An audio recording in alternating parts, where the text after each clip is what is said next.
very good evening, esteemed dignitaries, honored guests, and respected members of the Ministry of Coal. It is my privilege to welcome you all to this momentous occasion of launch of 30th round of commercial coal mine auctions. It is an honor to have with us our chief guest, the Honorable Union Minister of Coal and Mines, Shri G. Kishan Reddy sir, whose presence adds great significance to this occasion. हमारे सम्मानीय अतिथि Shri Satish Chandra Dubey sir, माननीय कोयला एवं खान राज्य मंत्री का आज हमारे बीच होना सम्मान की बात है। उनकी उपस्थिति के लिए हम आभारी हैं। May please request Shrimati Rupinder Brar ma'am, additional secretary and nominal authority, Ministry of Coal, to welcome our chief guest, Honorable Union Minister of Coal and Mines.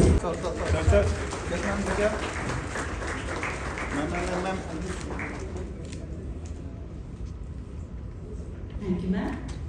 मैं श्री सनोज कुमार झा सर, अपर सचिव कोयला मंत्रालय से अनुरोध करती हूँ कि वह हमारे मुख्य अतिथि माननीय कोयला एवं खान राज्य मंत्री श्री सतीश चंद्र दुबे सर का पौधा भेंट कर स्वागत करें।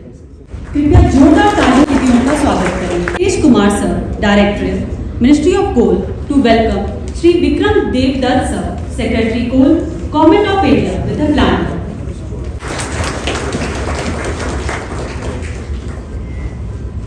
Thank you, sir.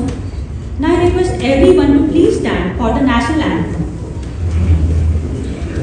विनायक जय हे भारत भाग्य विधाता, पंजाब सिंध गुजरात मराठा द्राविड उत्कल गंगा, विंध्य हिमाचल यमुना गंगा उज्जल जलधि तरंगा, तब शुभ नामे जागे, तब शुभ आशीष मांगे, गाहे तब जय गाथा, जन गण मंगल दायक जय हे भारत भाग्य विधाता, जय हे जय हे जय हे जय जय जय जय हे। And since then, it has witnessed phenomenal growth. Today, we are launching the 30th round of commercial coal mine auctions. To formally begin today's proceeding, I am delighted to welcome Rupinder Barad ma'am, ASNNA, to deliver the welcome address, please. Good evening to our chief guest for the evening, Honorable Minister of Coal and Mines, Shri G. Kishan Reddy ji. Also welcome to the Minister of State for Coal and Mines, Shri Satish Chandra Dubey ji, Secretary Coal, all my colleagues from the Ministry of Coal, and most importantly, all the members that belong to the universe of the private mines.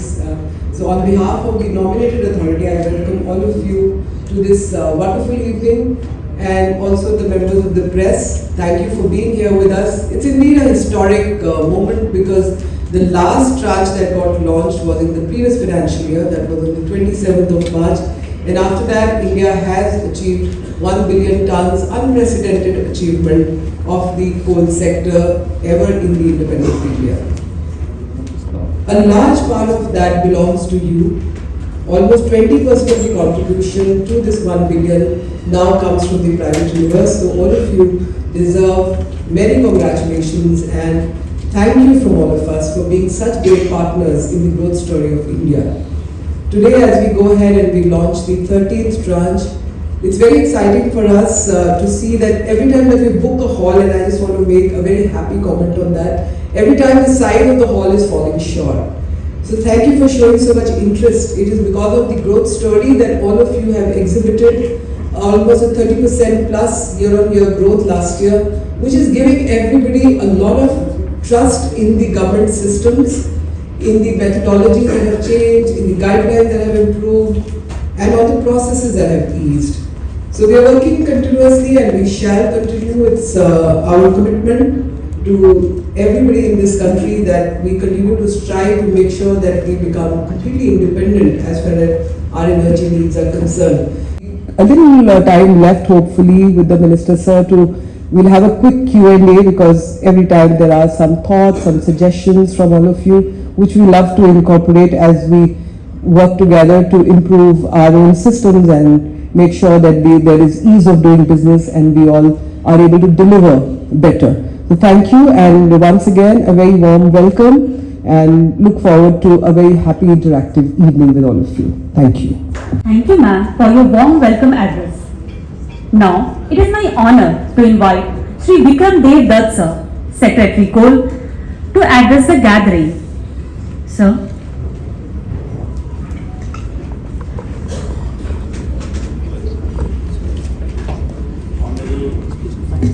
Union Minister for Coal and Mines, co-partners, stakeholders, industry leaders who are present here today. I would like to extend a warm welcome to all of you on behalf of the Ministry of Coal. In terms of what we have achieved in production, how we are the mainstay of the energy needs of the country. Because everybody who is present in this hall is aware of these facts. What I would like to touch upon is a totally different context. As you all know that turning crisis into opportunity is the basic test of what your mettle is. As my colleague, the Additional Secretary remarked, we shall progressively hold this function in bigger and bigger halls, and this is a test of whether we are doing things right or we need to make some correctives from time to time. We are always open to feedback, suggestions about processes. Honorable Minister, whenever he comes to a event, is always very keen to interact with the stakeholders and know from them what problems they are facing, and then he actively kind of pushes us to resolve these problems in a time-bound manner. Let me assure you, sir, and let me assure all of you present in this hall, that this shall be our approach. It shall be a very positive, solution-oriented approach, contributing collectively to the sector. Thank you. नमस्कार दोस्तों, मुझे आज आप सभी को 13वीं कोयला एवं खान नीलामी में हार्दिक स्वागत करते हुए अत्यंत प्रसन्नता हो रही है। यह केवल कोयला खानों की नीलामी तक सीमित नहीं है, बल्कि भारत में कोयला क्षेत्र में हम हर ढंग से तेज विकास के साथ आत्मनिर्भर भी बन रहे हैं। इस कार्यक्रम में उपस्थित अन्य केंद्रीय कोयला एवं खान मंत्री श्री जी कृष्ण रेड्डी साहब, श्री विक्रम देव दत्त जी, सचिव कोयला मंत्रालय, सरोज कुमार झा जी, अपर सचिव कोयला मंत्रालय, श्रीमती उपेंद्र बराग जी, अपर सचिव कोयला मंत्रालय, आप सभी उपस्थित जनों, हम सभी को वह भी समय याद है जब 2014 से पहले कोयला अक्सर भ्रष्टाचार और आशंकाओं से जोड़ा जाता था। आदरणीय प्रधानमंत्री जी के दूरदर्शी नेतृत्व के से सभी को में आमूल चूल परिवर्तन आया है। आज कोयला विवाद का पर्याप्त नहीं है, विकास का पर्याप्त बन गया है। यह हर घर में रोशनी बनकर अलोकित कर रहा है और ऊर्जा में आत्मनिर्भर का स्रोत बनकर उभर रहा है। चाहे चंपारण की धरती से लेकर चेन्नई तक या कश्मीर से लेकर कन्याकुमारी तक, भारत में कोयले की ऊर्जा कोने कोने तक पहुंच रही है। यह उद्योग को गति दे रही है, आजीविका के अवसर बढ़ा रही है, रोजगार उत्पन्न कर रही है और विकसित भारत की नींव रख रही है। जैसे कि हम सब जानते हैं कि आज 14 कोल ब्लॉक्स की नीलामी प्रक्रिया के नए चरण का शुभारंभ हो रहा है।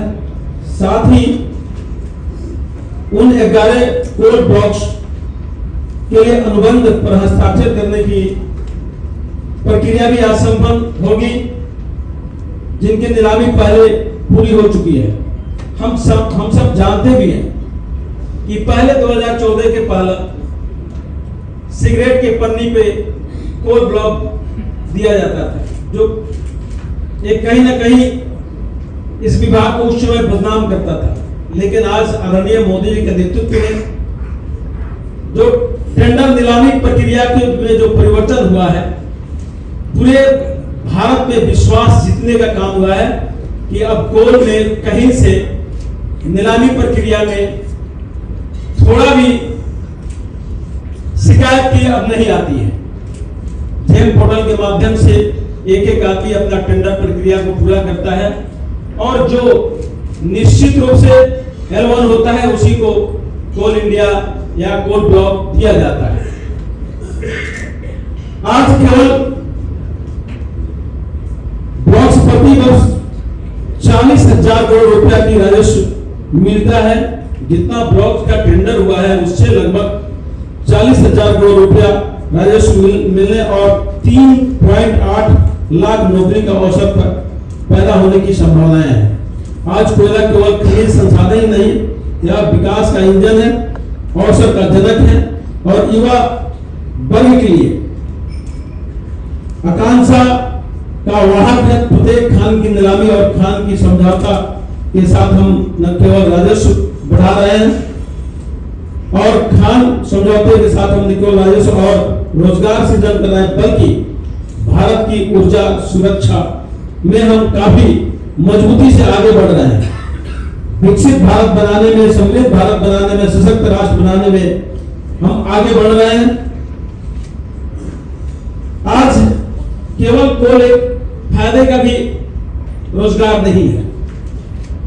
कोल से हम तमाम तरह की आम जनता को भी ध्यान में रखते हुए काम करते हैं। चाहे हमारा इससे आमदनी का कुछ परसेंटेज CSR फंड हो, जिससे कोल इंडिया के माध्यम से तरह तरह की योजनाएं चलाकर जीवन रक्षक बनने और बनाने का काम हम लोग करते हैं। लाइलाज बीमारियां हैं, जो नौजवान के घर में किसी बच्चे या बच्चियों को किसी प्रकार की परेशानियां हैं, जो इलाज कराने में सक्षम नहीं हो गार्जियन, उसको अडॉप्ट करके कोल इंडिया उनकी इलाज करा के एक नई जिंदगी देने का काम करता है। ये अपने आप में एक उदाहरण है देश के लिए। उतना ही नहीं, जिस क्षेत्र में हम कोल खनन करते हैं, विमेय फंड से हम उस राज्य को काफी विकसित करने में, रोजगार देने में हम कामयाबी पाते हैं और आगे बढ़ते भी जा रहे हैं। इसलिए हम कह सकते हैं कि आज जो युग है, मोदी जी का युग है। इस युग में निश्चित रूप से कोल एवं खान मंत्रालय का अहम भूमिका है। हम निश्चित रूप से पूरे ईमानदारी के साथ, पूरे नियम कानून के तहत हम एक एक कोल का खान ब्लॉक को निविदा करने का काम करते हैं और देश को आर्थिक दृष्टिकोण से लेकर रोजगार के दृष्टिकोण से तक हम मजबूत करने में लगे हैं। और कोल केवल एक ही नहीं है, कोल के माध्यम से हम लाखों लोगों को रोजगार देते हैं। सबसे मजे की बात है, याद करिए 2014 के पहले कोल के अभाव में बहुत से पावर प्लांट बंद हो जाते थे, लेकिन आज हमारे पास कोल इतना है कि पावर प्लांट वाला हमको रोकता है कि अभी मत भेजिए, कुछ दिन के बाद भेजिएगा। हमारे पास स्टॉक भी है। हमारे कर्मचारीगण, हमारे पदाधिकारीगण निश्चित रूप से भारत का मान सम्मान बढ़ाने में आज रात दिन जो काम कर रहे हैं, बधाई के पात्र हैं। आप सभी लोगों को मेरे तरफ से ढेर सारा शुभकामना है कि निरंतर देश को आगे बढ़ाने में आपकी जो अहम भूमिका है, इसको भुलाया नहीं जा सकता है। उतना ही नहीं, हम पर्यावरण पे भी काफी मजबूती से काम कर रहे हैं। अगर जहां हम कोल का निकासी करते हैं, वहां अगर वन है, अगर उसका कटिंग हम करते हैं, तो उससे दुगुना वन लगाने का हम प्रयास भी करते हैं। हम अनेकों ढंग से पर्यावरण पे भी कंट्रोल करने का प्रयास करते हैं, क्योंकि आज के समय में पर्यावरण को सुरक्षित करना हर मनुष्य का जीवन बनता है, हर मनुष्य का कर्तव्य बनता है। आदरणीय मोदी जी के नेतृत्व में एक माँ के नाम से एक पेड़ लगाना हम सब लोगों का कर्तव्य है। हमारा विभाग तो लगा ही रहा है, एक अभियान चला है पूरे देश के अंदर। हर नौजवान, हर बुजुर्ग अपने माँ के नाम पर एक पेड़ लगाता है, जिससे पर्यावरण पे हम काफी संतुलन पाते हैं। इसी शब्दों के साथ आप सब लोगों को बहुत बहुत बधाई, बहुत बहुत धन्यवाद। हमारे मार्गदर्शन करने के लिए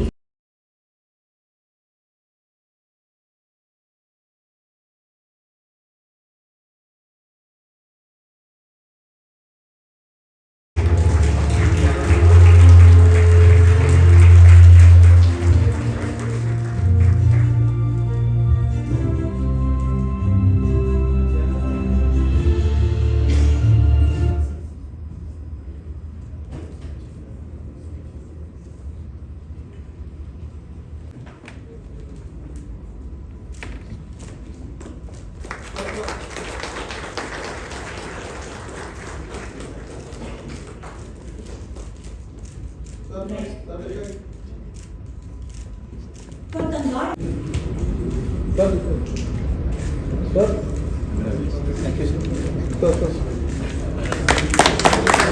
Next, I request for Tansi Third and Tansi Third Extension, Lloyd Metals and Energy Limited. Thank you, sir. Lloyd Metals and Energy Limited. Next, I request for West of IC, IND Synergy Limited. IND Synergy Limited. Damodar Valley Corporation for Chola Patthar, Shakti Bhumi Mining Private Limited. Shakti Bhumi Mining Private Limited representative, TNC Minerals Resource Private Limited.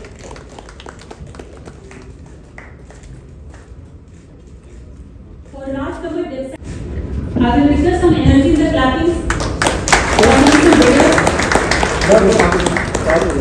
For Chittarpur, Orissa Alloy Steel Private Limited. For Chittarpur, Orissa Deep Side. South of Gulabdeep Nala, Nivan Steels Limited. And last but not the least, for Kutamura, Alok Solar Private Limited.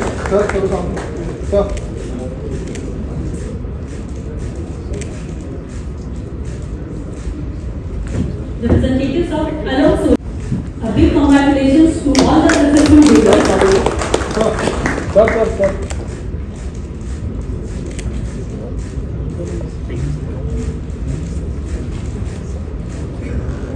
Bharat सरकार के कोल ministry के द्वारा commercial development blocks का 13th round के संदर्भ में आज आप सब लोगों का मैं हृदय से अभिनंदन करता हूँ।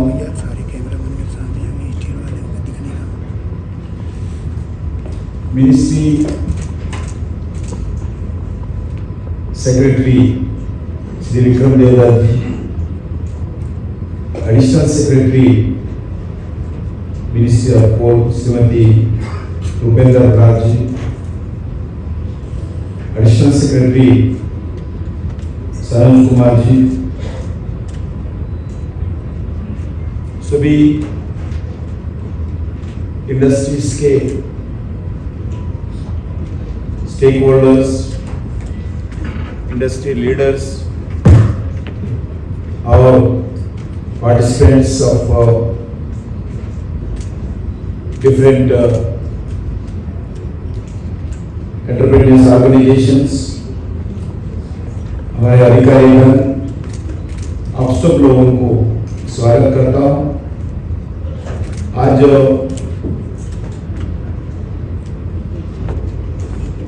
13th राउंड का सभी सक्सेसफुल बिल्डर्स को मैं बधाई देता हूं। आज अभी इनको एग्रीमेंट्स भी एंड और आपके सामने कुछ लोगों को दिया है। कोल सेक्टर में कमर्शियल माइनिंग शुरू करने के बाद लगभग 134 कोल माइन ब्लॉक्स का एक्शन किया है, जिससे प्राइवेट सेक्टर का मजबूत भागीदारी आज हमारे को दिखते हैं। इस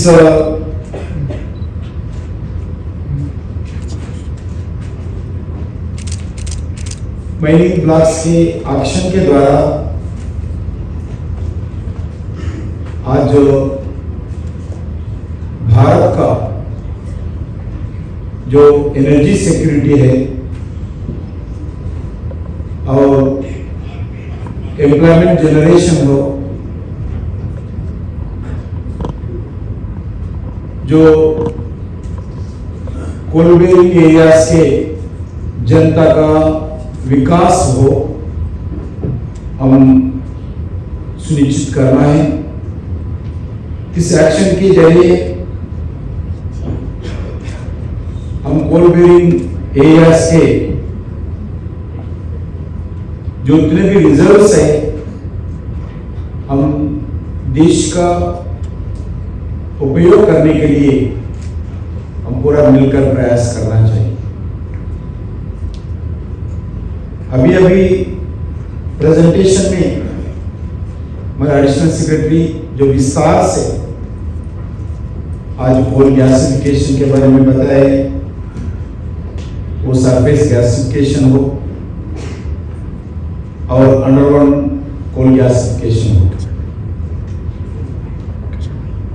आज ये 2014 में आदरणीय प्रधानमंत्री नरेंद्र मोदी जी जिम्मेदारी संभालने के बाद जो रिफॉर्म्स भारत में लाए गए और लाए भी हैं। अभी सेकंड जनरेशन का रिफॉर्म्स भी लाए। अभी भी बार बार प्रधानमंत्री जी आदेश देते हैं स्टेक होल्डर से बात करना और रिफॉर्म्स लाना, इस सेक्टर में ज्यादा से ज्यादा सफलता देश के हित के लिए लाना और जो इन्वेस्टर्स है, जो स्टेक होल्डर्स है, उनको कॉन्फिडेंस देना, जो भी इश्यूज है, हर्डल्स है, उसको दूर करना, ये हमारा हर दिन हम इसी विषय पर मिनिस्ट्री में हम चर्चा करते रहते हैं। दुनिया में जो स्थिति देखते हुए आज भारत आत्मनिर्भरता बनाना बहुत जरूरी है। हम आत्मनिर्भरता के साथ आगे बढ़ना, आज 140 करोड़ जनता का दृष्टिकोण होना चाहिए। इसी दृष्टिकोण से जो भी अपना अपना सेक्टर में अपना अपना फील्ड में काम करते हैं, वो किसान हो, वो सर्विस सेक्टर हो, जो इंडस्ट्रियल सेक्टर हो, मैन्युफैक्चरिंग सेक्टर हो, हर सेक्टर का इंफ्रास्ट्रक्चर सेक्टर हो, हर सेक्टर के लोग एक जिम्मेदारी के साथ आगे बढ़ाने के लिए देश को हम पूरा हम इन्वॉल्व होना चाहिए, एक कमिटमेंट के साथ काम होना चाहिए। ये देश हमारा, देश के लिए मैं काम करना, अगर मैं नए काम नहीं किए तो देश आगे नहीं बढ़ेगा।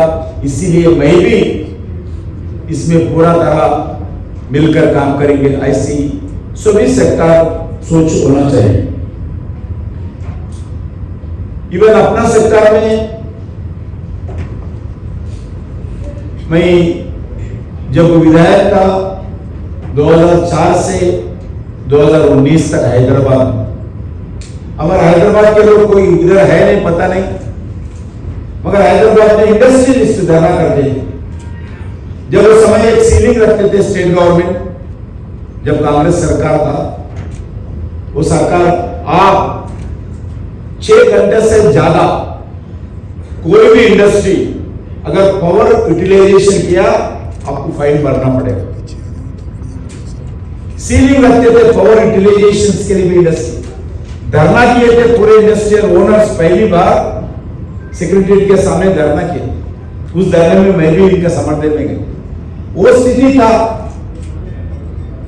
किसानों का जो एग्रीकल्चर पावर पंप्स है उसमें रात में 12 बजे होते थे, किसान घर में नहीं सोते थे, जमीन के पास पावर पंप सेट के पास होते थे। पावर कब आएंगे, कब हमारा इस पंप सेट को ऑन करना है, किसान के लिए पानी देना चाहिए खेत के लिए। ये स्थिति से आज 2014 के बाद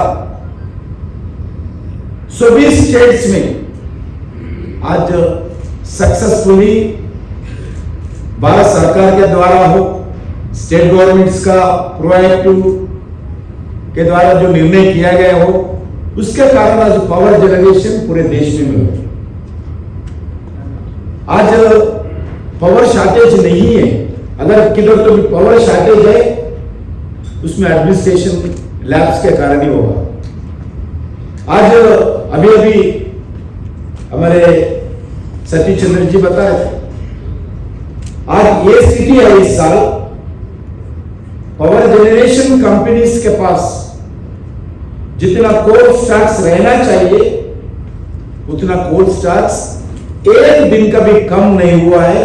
ठीक तरीके से आप लोगों का योगदान के कारण पूरा पावर जनरेशन कंपनीज के पास, वो कैप्टिव पावर जनरेशन कंपनीज हो, पीएसयूज हो, प्राइवेट कंपनीज हो, सभी लोगों के पास आज कोल थर्मल पावर से कोल अवेलेबल है। ये आने वाले दिन में पावर डिमांड बहुत बढ़ने वाला है। आने वाले दिन में कोल का प्रोडक्शन भी बढ़ाना होगा। इसीलिए सरकार के द्वारा ज्यादा से ज्यादा कोल ब्लॉक्स का एक्शन करें। कोल ब्लॉक्स का एक्शन करने के बाद जितना जल्दी से, हम बार बार हमारा मिनिस्ट्री में हमारा सेक्रेटरी को, एडिशनल सेक्रेटरी को बताते रहता हूं, इतना समय मत देना चाहिए आप लोग, 3 साल 2 साल 4 साल, जितना जल्दी हो सकता है उतना क्लियरेंसेस मिलना चाहिए। क्लियरेंसेस मिलने के लिए पूरा मिनिस्ट्री के द्वारा, भारत सरकार के द्वारा जो बिल्डर्स है उनको पूरा योगदान देना चाहिए। वो फॉरेस्ट क्लियरेंस हो, एनवायरमेंट क्लियरेंस हो, स्टेट गवर्नमेंट्स का परमिशन हो, जल्दी से जल्दी मिलना चाहिए। जो आरआर एक्ट इंप्लीमेंटेशन हो, लैंड एक्विजिशन का प्रॉब्लम हो, जितना जल्दी हो सकता है उतना पूरा कंप्लीट करके जल्दी से जल्दी कोल प्रोडक्शन करना चाहिए, क्योंकि दुनिया में बदलाव आ रहा है। इसीलिए जितना जल्दी हो सकता है इतना जल्दी कोल प्रोडक्शन ज्यादा बढ़ाना और डाइवर्सिफिकेशन करना। जैसा इसलिए स्पेशली इस सेशन में कोल गैसिफिकेशन के द्वारा आपके सामने प्रेजेंटेशन किया है। ऐसा जो भी हो सकता है कोल के द्वारा डाइवर्सिफिकेशन के विषय पर भी आप लोग पूरा, आपके तरफ से भी रिसर्च होना, आपके तरफ से भी प्रॉपर प्लानिंग होना, आपके तरफ से भी इस डाइवर्सिफिकेशन पे इन्वेस्टमेंट्स के साथ आगे आना चाहिए, क्योंकि अभी भी अपने को कोल का कोई कमी नहीं, बड़ा रिजल्ट्स देश में। हम अभी 10% कोल रिजर्व्स भी हम पूरा नहीं किए हैं। इतना रिजर्व्स भारत में अपने, we are the 5th largest coal reserves Bharat में है। हम कोल प्रोडक्शन में दुनिया में नंबर 2 है, कोल कंज्यूमर में भी दुनिया में नंबर 2 है। रेलवे में जो ट्रांसपोर्ट होता है कोल का 50% ज्यादा रेवेन्यू रेलवे को कोल से ही मिलता है। इसलिए अभी भी हमारा कोल सेक्टर बहुत बड़ा इंपॉर्टेंट सेक्टर है। इसलिए आप सब लोग अलग अलग जो कोल से दृष्टिकोण से एक्टिविटी में आगे आना चाहिए। इसके लिए जो भी सरकार के द्वारा, वो स्टेट गवर्नमेंट्स हो, क्योंकि आज 1-2 स्टेट्स छोड़कर अलग स्टेट्स में जो भी इश्यू स्टेट गवर्नमेंट से, बिल्कुल आप लोग हमारे से बातचीत कर सकते हैं। अगर स्टेट गवर्नमेंट से प्रॉब्लम्स बढ़ा है, वो समस्या हल नहीं होता, तो जरूर आप लोग हमारे को बता सकते हैं। हम ऑलवेज, हमारा मिनिस्ट्री आप लोगों के लिए 24 आवर्स अवेलेबिलिटी रहते हैं। जो भी इश्यूज गवर्नमेंट ऑफ इंडिया की तरफ से हो, स्टेट गवर्नमेंट की तरफ से, मैक्सिमम एक्सेप्ट एक स्टेट छोड़कर सभी स्टेट्स में अच्छे वातावरण भी है। उस स्टेट्स में भी चाहते हैं ठीक तरीके से वातावरण एनवायरमेंट फ्रेंडली करने के लिए 100% हम कमिटमेंट के साथ काम करने वाले हैं। इसलिए आप लोगों से मैं प्रार्थना करता हूं, प्रधानमंत्री जी का जो विजन है, रिफॉर्म, परफॉर्म, ट्रांसफॉर्म, इसमें हम पूरे हर इश्यू पर, हर सेक्टर पर, हर कदम पर हम इस परफॉर्म करने के लिए तैयार हैं, रिफॉर्म्स करने के लिए तैयार हैं, ट्रांसफॉर्म करने के लिए तैयार हैं। आप लोग भी इसमें पूरा तरह इन्वॉल्व होना चाहिए। इससे मैं आप लोगों को विश्वास दिलाना चाहता हूं, जो आने वाले दिन में अपने ही सेक्टर, जो कोल सेक्टर में और बड़ा रिफॉर्म्स हम लाएंगे। आप लोग कंस्ट्रक्टिव सुझाव देना चाहिए। बार बार रिसेंटली भी आप लोग, कुछ लोग आए थे, उसमें अलग अलग सुझाव दिए थे। इस पे हाई लेवल पर चर्चा भी हो रही। हर कैबिनेट मीटिंग में जब भी प्रधानमंत्री से हम मिलते हैं, रिफॉर्म्स के बारे में, प्रोडक्शन बढ़ाने के बारे में, स्टेक होल्डर्स के जो उनका जो एक्सपेक्टेशन है, उसके एक्सपेक्टेशन के आधार पर हम काम करना चाहिए, ऐसे बार बार हम बताते रहते हैं। मैं इस शब्द के साथ फिर आप लोगों को जो सरफेस कोल गैसिफिकेशन हो, अंडरग्राउंड कोल गैसिफिकेशन हो और कुकिंग कोल का हो, ये सब में अपन मिलके काम करना चाहिए। हम सीमेंट प्रोडक्शन बढ़ाना चाहते हैं, स्टील प्रोडक्शन बढ़ाना चाहते हैं और देश में पावर जनरेशन डबल करना चाहते हैं। इसमें सिर्फ सरकार नहीं करेंगे, सरकार के साथ मिलकर आप लोग करना चाहिए। इसलिए इस 13th राउंड ऑफ जो कोल ब्लॉक्स का एक्शन का आज शुरुआत किया है। इसमें मैं आप लोगों से यही, जो शेड्यूल को मत देखना चाहिए, शेड्यूल से पहले ही प्रोडक्शन करने के लिए प्रयास करिए। This is a high time in India coal production बढ़ाने के लिए। ये high time in India coal अलग अलग डाइवर्सिफिकेशंस का उपयोग करना चाहिए। ये आप लोग मन में रखते हुए आप लोग दिल खोलकर इन्वेस्टमेंट करें और जिस जगह हम कोल ब्लॉक्स लेते हैं उस गांव के हित के लिए भी, जो अफेक्टेड पीपल है उनके विकास के लिए भी, उनके हित के लिए भी काम करना हमारा जिम्मेदारी है। मैं आज ज्यादा ना बोलते हुए जल्दी आप लोगों से फिर मिलेंगे और थोड़ा मैं आने के लिए देर हुआ है, इसको क्षमा करते हुए मैं आने वाले दिन में सरकार की तरफ से, प्रधानमंत्री के साथ, क्योंकि इस साल हमारा कोल इंडिया का 50 इयर्स का सेलिब्रेशन हम कर रहे हैं। हमारा जो एक्सप्लोरेशन का ऑर्गेनाइजेशन जीएसए है 175 इयर्स हुआ है, बहुत पुराने संस्था है, उनका भी 175 इयर्स का सेलिब्रेशंस करें। और जो बॉम्बे में स्टार रेट्स का भी जो अच्छे आप लोग इस कोल सेक्टर में काम किया है, जितने भी माइंस है उसका भी अवार्ड्स देने वाले हैं। ऐसी अलग अलग एक्टिविटीज भारत सरकार के द्वारा होगा। आप लोग भी, हमारे जितने भी PSUs है, अभी तक हमारा यूनिफॉर्म नहीं है, सभी लोगों का यूनिफॉर्म का भी हम प्लान कर रहे हैं। और जो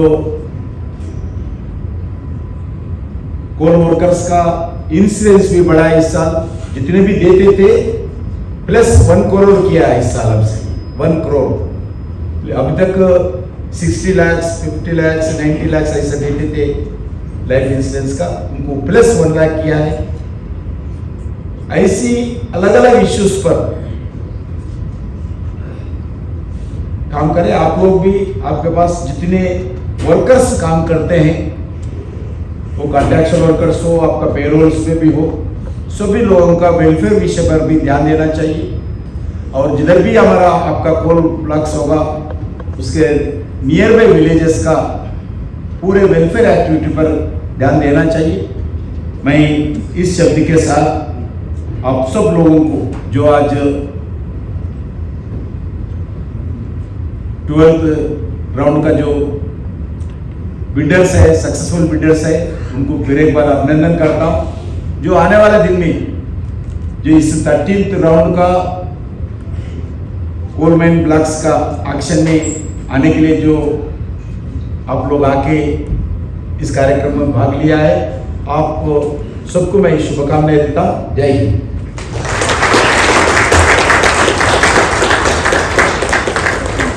Thank you, sir, for your visionary address. With your guidance and support, we will surely perform to the expectations of Honorable PM, sir, supporting continuous energy production for the nation. Thank you.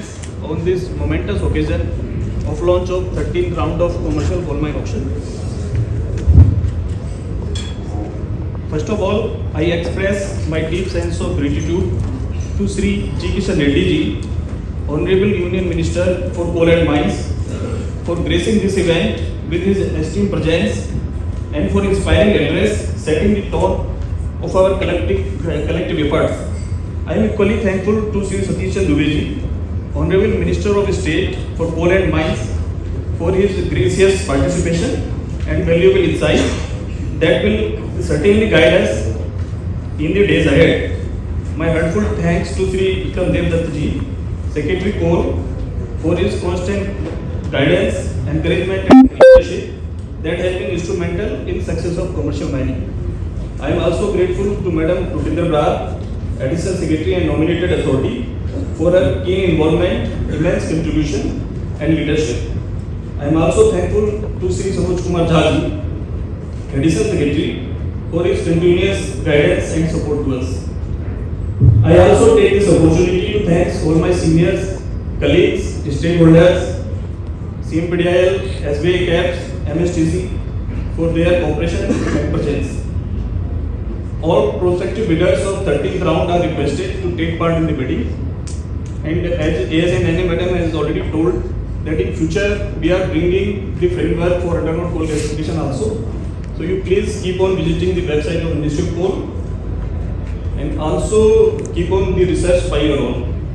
Finally, my sincere thanks to all the members of my team, media and the audience whose presence has made this event a success.